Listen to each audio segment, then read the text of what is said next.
Hey everybody, welcome back to another edition of the weekly Raiderland sit-down podcast with me and David Collier, and I'm actually sitting this week. I know, it's a change of philosophies for us. I guess, you got a change of seasons, if you will, for the Red Raiders last weekend, so we're going to change it up as well. Got Texas and Texas Tech at Jones, starts at 11. That's never good for Texas Tech, but what I do find interesting coming out of last week, both these teams win close games basically on the last play of the game, obviously for Texas Tech, and nearly on that for Texas.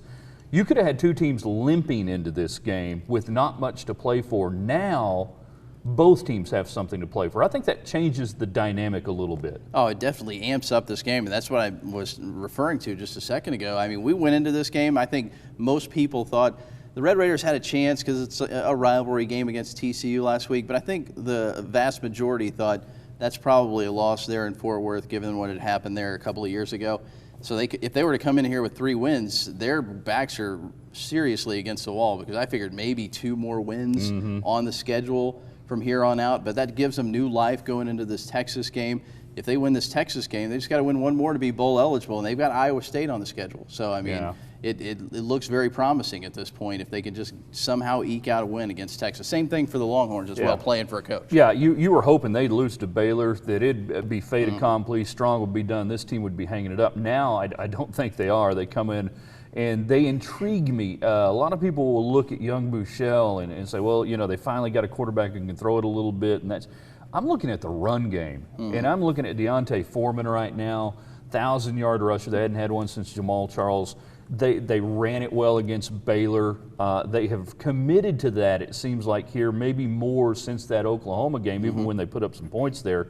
That troubles me because I see this one breaking down just like Oklahoma from the standpoint of I think they're going to try to pound it on the ground and then pop play action passes. That worries me. Yeah, and that's essentially what they did against Oklahoma, and they were able to beat that Oklahoma secondary deep and still use Foreman, and Foreman's obviously their weapon. And he makes Buechele better, but that's the way it works even in Norman.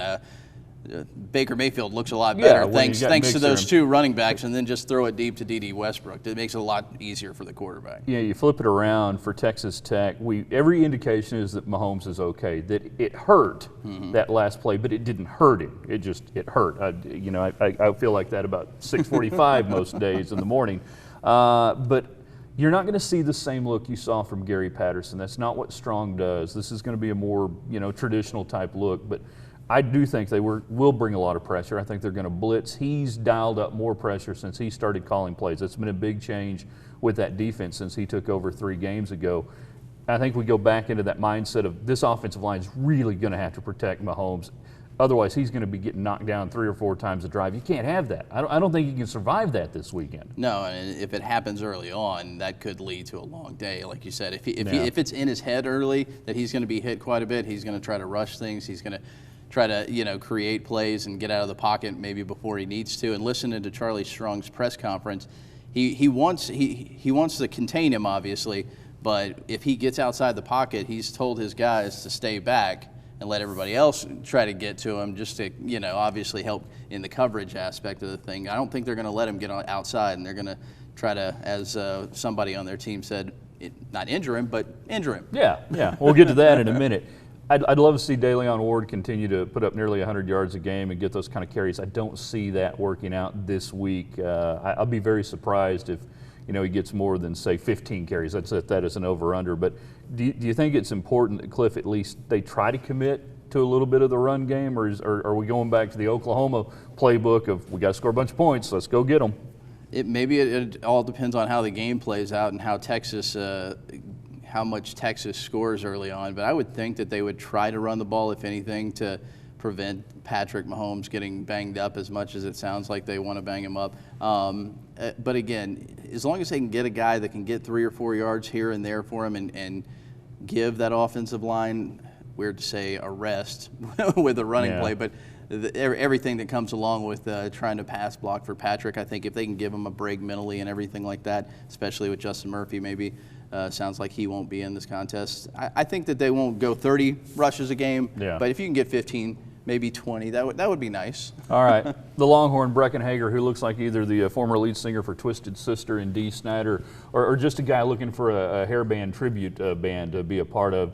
said what every defensive player wants to say, what they think, that we're going to hit the quarterback, we're going to try to injure the quarterback, but he was dumb enough to say it.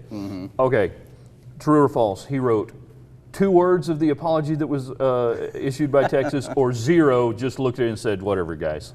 Yeah, I'm sure he probably said, hey, I'm sorry, I didn't mean to say it out loud. Yeah. You know, and they were like, okay, well, we'll finagle it down to this really long answer that was much longer than all of his answers combined, yes. probably. All right, so now does he become the Baker Mayfield of the weekend? Are we going to get the crowd, even at 11 a.m.? I think it'll be after lunch before they really wake up and get in full voice. But now does he get the ire of the Texas Tech fans the way Baker did, or is there not enough time for them to build up that kind of hatred? Well, yeah, there's not as much backstory, unfortunately, but at least they have somebody, I guess, to target, if you will, in the ball game, since it's nothing compared to Baker Mayfield, but at least there'll be somebody to yell at. We like early starts in the media because it kind of frees up our day. We're not going to lie.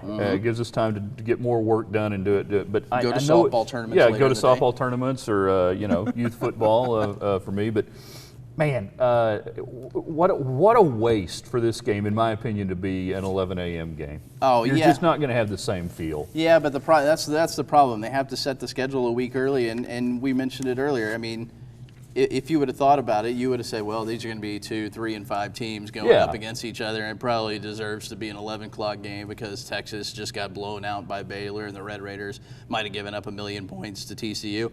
I mean, it set up as an 11 a.m. kickoff. If you're Cliff Kingsbury, though, would you love to be able to just say, screw it, don't put it on TV, we'll play it at 7 o'clock? Oh, if he could do that, he would do it in a heartbeat. I mean, he would never be able to say that. But if you're him and Kirby Hocutt, don't you kind of wish you could just say, heck, we don't care if it's on TV. Doesn't matter to us. We'd rather play it at 7. Because I think you're losing a lot of home field advantage, even with what should be a sold-out crowd. Well, and I think Texas would probably nix that. But how about this as a trade-off? Well, we're willing to do it at 7 o'clock, and you guys can put it on the Longhorn Network. Yeah. I mean, we'll trade it. That would be a perfect trade. I'd be fine with that. Well, if anything, from listening to the press conference from the Longhorns, it seems like they're a very slow starting team on the road anyway, so maybe that'll help out the Red Raiders. Yeah, it could be scoreless going. And all of a sudden, the clock chimes noon and both teams wake up. That's not going to happen. That should be like a prop bet somewhere, points before noon, combined total before noon, combined total after noon. Well, I lost, speaking of that, I lost all of my money on the whole penalty thing this past. No, I'm just joking. But if there would have been a bet out there, I was talking about this in the sports office.